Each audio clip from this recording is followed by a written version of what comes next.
दोस्तों, मैं बॉर्डर देख के आया। तो आज इस वीडियो में मैं बॉर्डर 2 का रिव्यू भी करूँगा और अभी तक जो बॉक्स ऑफिस कलेक्शन या बोल सकते हैं बॉक्स ऑफिस का धमाका जो दूसरे दिन में हो रहा है, वो भी अवगत कराऊँगा आप लोगों से।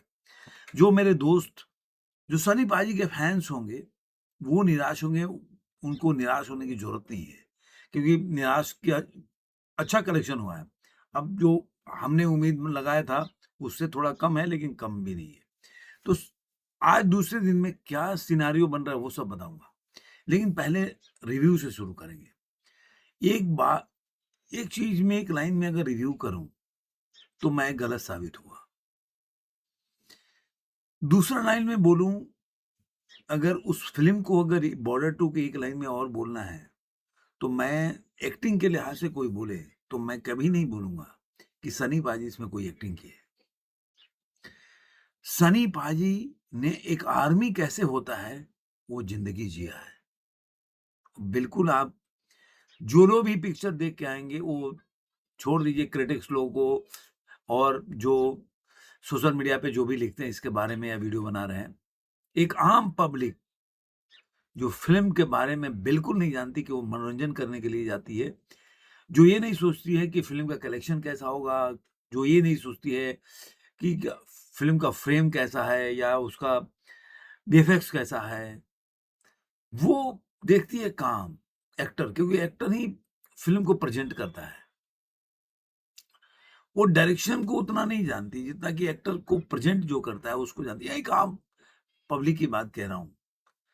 हम लोग जब मतलब ये 80s 90s के दौर की बात करें, तो हम पिक्चर देखने जाते थे, हम जानते भी नहीं थे क्या डायरेक्शन है। हमें लगता था यार फ़िल्म में बहुत अच्छा काम किया इन्होंने, ये चीज़ होती थी। तो इस फ़िल्म में सनी देओल ने एक्टिंग नहीं की, पहली बात। उन्होंने फ़तेह सिंह कलेर एक आर्मी ऑफिसर कैसे होंगे, ये जिया है। किसी भी एंगल से, किसी भी फ़िल्म में 1 मिनट के लिए भी मुझे नहीं लगा कि फ़तेह सिंह कलेर जी खड़े हैं। अरे नहीं खड़े हैं। अगर फ़तेह सिंह कलेर जी होंगे तो ऐसे ही होंगे। ये एक लाइन में बताया। अब शुरुआत करते हैं। सबसे पहले उन लोगों के बारे में बात करूँगा, जो इसके बारे में, जो राष्ट्रवादी अपने दोस्त भी हैं, जिनके सोशल मीडिया पे चैनल्स भी हैं, वो लोग जो इस बारे में देखिए, फ़िल्म आप जब किसी में नून एक मतलब मैं उनका चैनल भी मुझे अच्छा लगता है उनका रिव्यू, लेकिन उन्होंने जो एक दीपक को लेके इतना बड़ा सिनेरियो क्रिएट कर दिया ना, और करीब-करीब 4 मिनट तो दीपक पे लगे कि दीपक एक मुस्लिम कम्युनिटी का बंदा गाँव छोड़ के जा रहा है, तो दीपक जलाने के लिए वो आर्मी वाले बैठे होते हैं। उसको इतना ना ज़्यादा उन्होंने एकदम पूरे, ऐसा लगता है रिव्यू नहीं कर रहे, वो दीपक और मज़ार, पीर बाबा का मज़ार जो भी है, उसके बारे में ही पूरा वो पूरा रिव्यू उनके मतलब उसी में केंद्रित हो गया, वो भूल गए। और फिर फ़िल्म डार्क लग रही, डार्क लग रही। उन्होंने कोई भी ये चीज़ नहीं बताया। पहली बार मुझे लगा कि क्या, मैं तो देखता हूँ कि भई लोग क्या कह रहे हैं, अपना ओपिनियन क्या है, कई बायस्ड लगते हैं, वो देखता हूँ। और ख़ासकर जो सनी पाजी के विरोधी हैं, उनको तो ज़्यादा ही देख लेता हूँ कि भई वो लोग क्या कह रहे हैं। तो मुझे थोड़ा-सा अटपटा-सा लगा कि वो एकदम अपने, अगर 15 मिनट का रिव्यू है, तो उसमें मुझे लग रहा है 5-7 मिनट तो उसी में लगा दिए कि वो सीन में शॉट कब था, तो किस एंगल से वो फ्रेम रखा था, किसमें मज़ार दिख रहा था, किसमें नहीं दिख रहा था। ये मुझे उनके, और एक डार्क का देखिए डार्क। अब चलते हैं फ़िल्म का, जो फ़िल्म की कहानी। देखिए वॉर पे कहानी है, तो उसमें कोई बोलता है अरे कहानी ही नहीं है। एक और बंदा है जिसके काफ़ी व्यू लाखों में आते हैं, कह रहा अरे यार देखो वहाँ पे पाकिस्तान को बहुत शक्तिशाली दिखाया गया, टैंक ही टैंक है और इंडिया के पास कुछ भी नहीं है। भाई वॉर जब हुआ था, वॉर पढ़ लो कहीं पे जाके। वही बोलते हैं ना कि यार सोशल मीडिया पे वीडियो बनाते-बनाते लोग भूल जाते हैं। पाकिस्तान जो भी लड़ाई होती है, तो उसमें कभी भी भारतीय सैनिक या भारत जो एज़ ए कंट्री, नेशन, वो कभी किसी पे अटैक नहीं करता। विस्तारवादी नीति नहीं होती हमारी। हम पे कोई अटैक करता है, हम उसका मुँहतोड़ जवाब देते हैं। तो उस फ़िल्म में ये बताया गया कि भाई उनके वो पहली तैयारी से आते हैं, वो अटैक करते हैं। आपको किसी को नहीं पता तो मैं बता दूँ कि मतलब कानपुर तक इस एयर स्ट्राइक हुआ था पाकिस्तान का, जो चाहे वो गूगल में सर्च करके पढ़ सकते हैं। अब ऐसे लोग को तो कुछ पता है नहीं तो क्या ही बोल सकते हैं। कानपुर तक, कानपुर के एयरबेस पे भी वहाँ पे स्ट्राइक हुआ था। तो ये बात कि अरे यार, भारत के पास टैंक ही नहीं था क्या? भारत को बहुत डरा हुआ दिखाया गया। इस फ़िल्म में ऐसा कुछ भी नहीं दिखाया गया। एक लाइन में मुझे कहीं भी 1 मिनट के लिए भी नहीं लगा कि फ़िल्म का कोई फ्रेम, फ़िल्म में कोई सीन, फ़िल्म में कोई वीएफएक्स मुझे कहीं खराब नहीं लगा।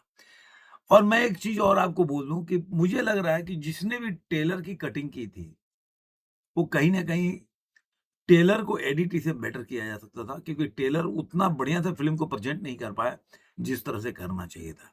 अगर शायद अच्छा से प्रेज़ेंट किया होता जिस तरह की फ़िल्म है, तो मुझे लग रहा कि ये सब जो विरोध करने वाले लोग हैं, ये लोग भी किसी कंबल में छुपे होते हैं। अगर फ़िल्म का डायरेक्शन बहुत बढ़िया है, वीएफएक्स भी मेरे को ठीक लगा, और उसके बाद एक्टिंग में आते हैं जो बोल रहे हैं। एक तो कहानी जो वॉर की कहानी है, तो उसमें कोई ऐसा कहानी स्क्रिप्ट नहीं लिखा गया कि उसमें कुछ ज़्यादा उसमें चेंजेज़ कर सके, कि अरे कहानी अच्छी नहीं थी इसकी, कहानी बढ़िया नहीं है, मज़ा नहीं आया। वो इंडिया टीवी वाला का देख रहा था, कहानी बहुत बेदम है। अब ये वॉर की कहानी कहानी क्या होता है, उसका उसका तो पटकथा में क्या, वो शॉट्स होते हैं उनके, मतलब सीन्स को। अभी आप जाओगे बोलोगे धुरंधर में कहानी नहीं है, धुरंधर में क्या है, एक लाइन की कहानी है। अब वो थोड़े ना कि उन्नीस 1970-वत्तर में पिक्चर बनती थी कि 2 बेटे, माँ गई और बेटे भूल गए मेले में। पहले तो उसको घर में कैसे वो माँ अमीर होती है, उसके कैसे उसके अटैक कर देते हैं। उसके बाद वो उसके पति मारा जाता है, उसके बाद वो 2 बच्चों को लेके निकलती है। वहाँ दोनों बच्चे जो है कहीं रास्ते में खो जाते हैं। उसके बाद दोनों बड़े होते हैं। तो एक कहानी ऐसी होती है जो फ़िक्शनल होती है, फ़िक्शनल है नहीं। तो वॉर होता है कि उन्होंने कैसे वॉर शुरू हुआ, उस तरह की बातें बताया, उस तरीके से जस्टिफ़ाई करने का प्रयास किया। पाकिस्तान जैसे है वैसे दिखाने का प्रयास किया, जो 21 है वैसे नहीं। तो पहले तो इसकी कहानी से कोई मतलब नहीं है, मुझे जो लगा। मुझे वीएफएक्स में भी कोई ऐसा नहीं लगा कि हाँ, बहुत ही एक समुद्र का वाला सीन है, मतलब और बेटर हो सकता था, लेकिन ऐसा भी नहीं कि खराब है। जिस तरह के ट्रेलर में दिख रहा था एक फ्रेम में, वो मुझे नहीं दिखा। दूसरा मैंने बोला था कि 3 जो चीज़ें थी, कि मेरा जो आपत्ति था ट्रेलर देखने के बाद, कि तीनों कैसे मिल जाते हैं। मैंने वो ट्रेलर के रिव्यू में भी बोला था कि इसके पीछे हो सकता है कोई कारण, कोई कहानी हो जिसकी वजह से तीनों दोस्त एक साथ, क्योंकि थल, जल, नभ, ये तीनों अलग-अलग बटालियन होती है, और कैसे ये तीनों एक साथ दोस्ती हो जाती है, क्योंकि बहुत अलग-अलग क्षेत्र होता है एकदम। लेकिन इस फ़िल्म में पूरी कहानी में जस्टिफ़ाई करते हैं, उसके पीछे के बैकग्राउंड बताते हैं, क्यों वो पहले शॉट में तीनों गले मिलते हैं जब वो 71 का वार शुरू होने वाला होता है, वो लोग जाना, मतलब जब पहली बार उनको न्यूज़ मिलती हो तो। अब देखा जाए तो एक्टिंग के लिहाज से मैं देखूँ तो, मैं तो बोलूँगा सब लोगों ने बहुत बढ़िया काम किया है। हाँ, अगर बोलेंगे तो जो लोग, क्योंकि वरुण धवन बहुत ट्रोल हुए थे, ट्रोल किया गया था। मुझे ऐसा कहीं भी नहीं लगा कि वरुण धवन ने होशियार सिंह दहिया के कैरेक्टर के साथ कोई अन्याय किया हो। जो ऐसा वो इसमें वरुण धवन एक लेवल पे जाके उसको छोड़ते हैं, बहुत अच्छा उन्होंने जस्टिफाई किया रोल के साथ। जो होशियार सिंह दहिया जी हैं, उनके कैरेक्टर को, उनके जो भी जिस तरह से ऐसा लगता है कि हाँ, आर्मी के अगर होशियार सिंह दहिया होंगे तो ऐसे होंगे। काफ़ी जस्टिफाई किया रोल को। आहान शेट्टी का रोल बहुत कम है, मतलब काफ़ी कम सीन्स मिले उनको। हो सकता है डायरेक्टर उतना कॉन्फिडेंस भी नहीं होगा कि इतना बड़ा फ़िल्म में इतनी बड़ा रोल करने में, तो मुझे लग रहा है थोड़ा-सा उनके 100 सीन कम है। जो भी मिला उन्होंने अच्छा काम किया, और कोशिश किया जाए काम अच्छा। तो कहीं भी मुझे उनके भी जो भी सीन लगे, ऐसा कहीं नहीं लगा कि वो कहीं मिसिंग लग रहे हों, या कहीं भी उन्होंने जो भी सीन है उसमें उनका कोई इन्वॉल्वमेंट नहीं है, ऐसा कहीं नहीं लगा मुझे। जैसे नेवी के ऑफिसर होते हैं, उन्होंने किया है, एकदम लगता है नेवी ऑफिसर है। आप एक्टर मत लगो, आप ये मत लगो सनी देओल एक्टिंग कर रहा है। जैसे सलमान खान का अभी गाना आया अभी, बैटल ऑफ गलवान का, मुझे पूरी गाने में लग रहा था सलमान खान है। कहीं से एंगल से नहीं लगा कि एक आर्मी ऑफिसर है। वही आप गाना जाके देखो बॉर्डर में, आपको लगेगा हर गाने, हर फ्रेम में कोई आर्मी ऑफिसर खड़ा है। चाहे वो जाते हुए लम्हे देख लीजिए, मिट्टी के बेटे तो अंत में होता है। उसके पहले भी जो गाने होते हैं, जहाँ पे शादी होती है उनका दिलजीत दोसांझ का, वहाँ भी ऐसे कहीं भी नहीं लगता। दलजीत दोसांझ ने मुझे, मैं अगर बोलूँ तो प्रभावित किया, क्योंकि मैं कभी उनकी पिक्चरें देखी नहीं है। तो उनकी आइडियोलॉजी क्या है, क्या बोलते हैं वो तो अलग बात है, लेकिन मैंने उनकी कभी पिक्चर देखी नहीं है। शायद एक अक्षय कुमार के साथ पिक्चर आई थी कोई, तो मैं थोड़ा बहुत देखा है सीन, लेकिन उनकी पूरी पिक्चर मैंने वो भी नहीं देखी। लेकिन पहली बार पिक्चर में मुझे ऐसा लगा कि इस बंदे में दम तो है। एक्टिंग के लिहाज से निर्मलजीत सिंह शेखो के रोल को बंदा मतलब अमर बना दिया, इसमें कोई दो राय नहीं है। मतलब इस लेवल पे जाके जिया है वो जिंदगी को। चाहे वो इंटरवल के पहले की जो कहानी है, लोगों के साथ कैसे मिल के रहते हैं, कैसे तीनों दोस्तों रहते हैं, उसमें उनका पंचेज होते हैं, वो बहुत ही मतलब आपको ड्रामेटिक नहीं लगेगा, मतलब एकदम कॉमेडी भी है, और मतलब बहुत इतना धरातल पे है कि आम, अगर लगता है कि आम फौजी होते होंगे अगर ट्रेनिंग के दरमियान, तो ऐसे ही मौज मस्ती हल्के फुल्के करते होंगे जो मजा आता होगा। ये कहीं भी नहीं लगा कि इसमें जबरदस्ती का ठूसा गया है कोई डायलॉग हो, या कोई जबरदस्ती का सीन क्रिएट किया गया हो कि जिसमें कि लगे कि हाँ, ये जबरदस्ती का सीन क्रिएट किया है, ऐसा कहीं नहीं लगा। कॉमेडी भी होता है, तीनों आदमी दौड़ने जाते हैं तो वो भी मतलब जबरदस्ती नहीं लगता, मतलब आप इन्वॉल्व हो जाते हैं, आपको हँसी आती है, मज़ा आता है। तो कोई भी सीन ऐसा नहीं लगता कि वो कॉमेडी, मतलब वो सीन क्रिएट करता है, और उस सीन में वो लोग उस सीन को दमदार बनाते हैं तीनों लोग, इसमें कोई दो राय नहीं।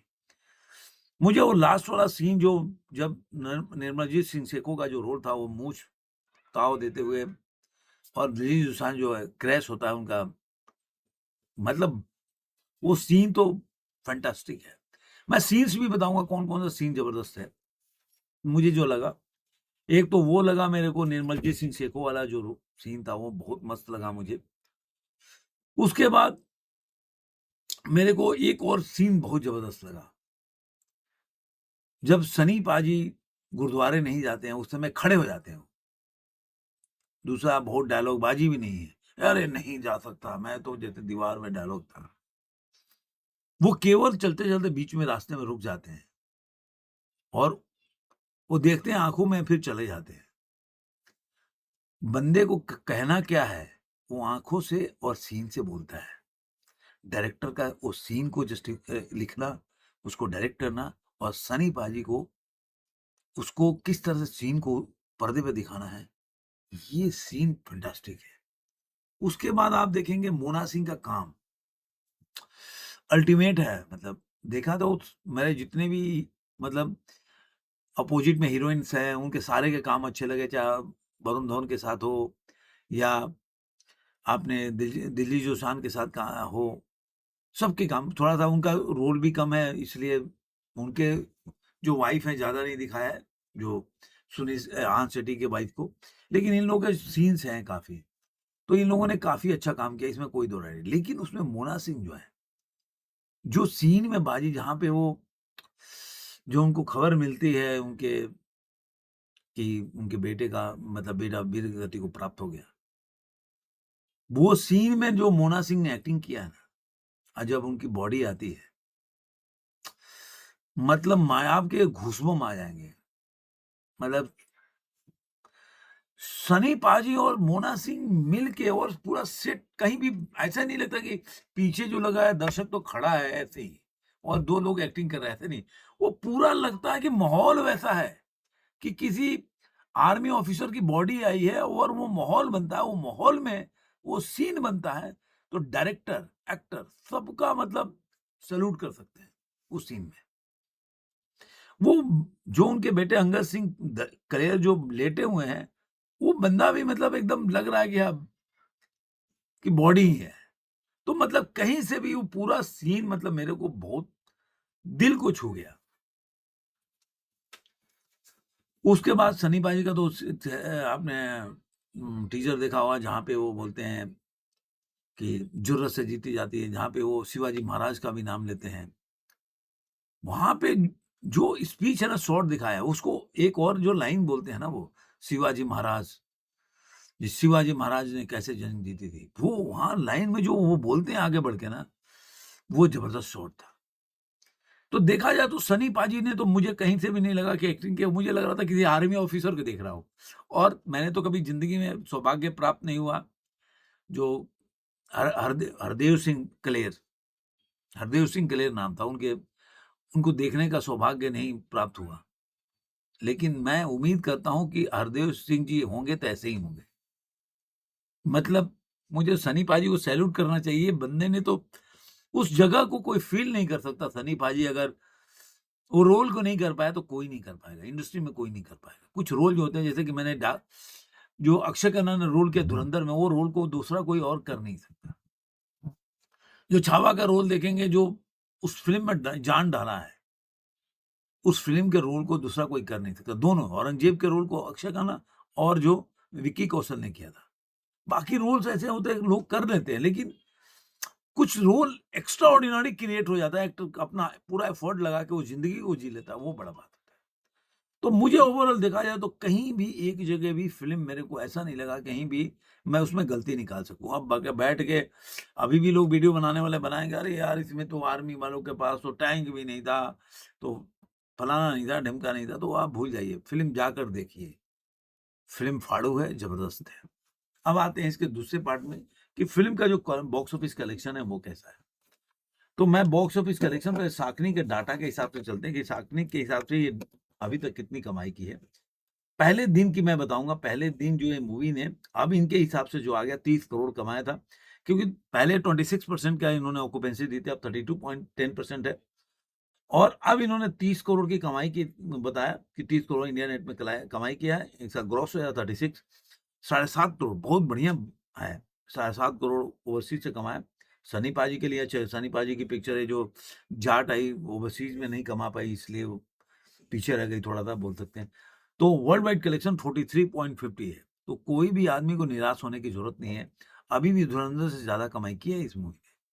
तो धुरंधर भी 28 करोड़ 60 लाख कमाने के बाद पिकअप पकड़ा था। ये 30 करोड़ इनके हिसाब से है। अब इसके दूसरे दिन का एक तो जान लीजिए कि इनका ओवरऑल ऑक्यूपेंसी क्या है, 32.10 पहला दिन, 19.46% है और 26.33 थे। मैं 19 और 26 और 34। अब दूसरे दिन की ऑक्यूपेंसी पहले देखेंगे। मॉर्निंग में कम है कल से 15.51, लेकिन जंप है आफ्टरनून में 39.97, मतलब कि 40% की ऑक्यूपेंसी है आफ्टरनून में। तो आप इससे आइडिया लगा सकते हैं, अभी उनका एस्टिमेट है, मतलब जो साकनी का डाटा लेके चलते हैं, तो जो अभी तक उन्होंने मॉर्निंग और आफ्टरनून का ऑक्यूपेंसी के हिसाब से उन्होंने जो अभी निकाला, तो निकाला है कि 15.5 करोड़ रुपए मूवी कमा रही है। 2 ऑक्यूपेंसी, अभी नाइट और इवनिंग बाकी है। तो आप देखते रहिए, कमाल होने वाला है भाई साहब, और मैं बताऊँगा क्यों। अब आते हैं कि जो और डाटाज़ हैं, उसके ऊपर चलते हैं कि और क्या डाटाज़ हैं, क्या हो रहा है। तो पहले तो एक पहले दिन की बता देता हूँ, दूसरे जो एडवांस बुक जो कलेक्शन हुआ है, जो और भी ट्रेड एनालिसिस है जो बहुत बड़े हैं वो भी, उनके हिसाब से 10,94,625 टिकट सोल्ड हुए हैं अभी तक। तो 32 करोड़ और 28 लाख इसने बिज़नेस किया है, और इनके हिसाब से जो 32 था साकनी का, 33.40% की ऑक्यूपेंसी, यानी कि करीब-करीब 1.5% ऑक्यूपेंसी ज़्यादा है, 32 करोड़ 28 लाख पहले दिन। अब आते हैं कि मूवी का जो अगर इसका देखते हैं कि दूसरे दिन की एडवांस बुकिंग कितनी हुई है। तो दूसरे दिन की एडवांस बुकिंग अभी देखिए 25 तारीख एडवांस बुकिंग आने लगा है, और 25 दिन का टोटल ग्रॉस में आप देखेंगे 25 तारीख का, तो इस समय टिकट सोल्ड हो चुका है 5,40,914 25 तारीख के लिए, यानी कल के लिए। और 16 करोड़ 85 लाख का एडवांस बुकिंग हो चुका है। 16 करोड़ 85 लाख, मैं कल की बात कह रहा हूँ। और अब आते हैं कि ये 24 दिनों में 24वें दिन में क्या कमाल करती है। तो पहले मैं बता दूं कि 24 दिन में अभी तक जो ऑक्यूपेंसी है, जो साकनी का डाटा उठाएंगे तो उनके हिसाब से जो दूसरे दिन की ऑक्यूपेंसी है अभी तक 27% है। और यहाँ पे देखेंगे तो मॉर्निंग की ऑक्यूपेंसी आई तो अभी देखेंगे तो 26.42% की कमाई हो चुकी है। जो साकनिक बोल रहे हैं 15.5 करोड़, यहाँ पे 26 करोड़ 42 लाख का एस्टिमेट आ रहा है। अलग-अलग लोग अलग-अलग है। तो अब देखिए मैं और 4,65,823 टिकट बिक चुके हैं। उससे 14 करोड़ 95 लाख का एडवांस बुकिंग या कलेक्शन हुआ, जो भी मान लीजिए आप। अब सवाल ये उठता है कि इसका जो लाइव एडवांस बुकिंग या लाइव कलेक्शन जो बोल लीजिए कि कितना अभी तक हुआ है, तो मैं बता देता हूं कि 1 मिनट, हाँ, सॉरी, अभी मैं आपको बता दूं कि जो अभी जो इसका टोटल 25वें दिन में जो इसका टोटल अभी ग्रॉस में कलेक्शन है, ग्रॉस की बात कह रहा हूं, 26.58% की ऑक्यूपेंसी है। 40 करोड़ 84 लाख का एडवांस ऐसे कलेक्शन हो चुका है अभी तक। और देखेंगे तो 7,83,630 टिकट बिक चुके हैं। अब मैं ये क्यों ये मांकड़ा बता रहा हूं, आप बुक माई शो पे जाइए। कल 5 लाख टिकट बिका था, आज कल 30,000 पर आवर टिकट बिक रहा था। आज शुरू से ही चालू हुआ था 50,000, 47,000। अब जो मैं वीडियो बना रहा हूं, मैं अभी थोड़ी देर पहले भी देखा था तो 39,660 यानी कि 40,000 के आसपास टिकट बिका अभी भी। अब जो मैं वीडियो बना रहा हूं, मतलब सुबह से मैंने कितनी बार चेक किया और कहीं भी से भी मतलब अभी तक 47 के नीचे तो मैंने अभी इसका कलेक्शन तो नहीं देखा कि इसका एडवांस बुकिंग बीएमएस पे आप भी जाके चेक कर सकते हैं। अभी मैं चेक कर रहा हूं तो 40,000 के आसपास है। आप जाके चेक कर लीजिए, हो सकता है कि मेरा ब्लर हो के आ रहा हो। आप अभी चेक कीजिए तो आपको पता चलेगा 40,000 से ज्यादा पर आवर टिकट सोल्ड रहा है। तो कल मैं आज के दिन बहुत बड़ा मैजिक होने वाला है। कल जो आंकड़े आएंगे वो चौंकाने वाले होंगे, बहुत बड़ा चौंकाने वाला। तो ये जो आपको मैंने बताए ये सारे आपको टिकट और इनका कलेक्शन वो सब बता दिया।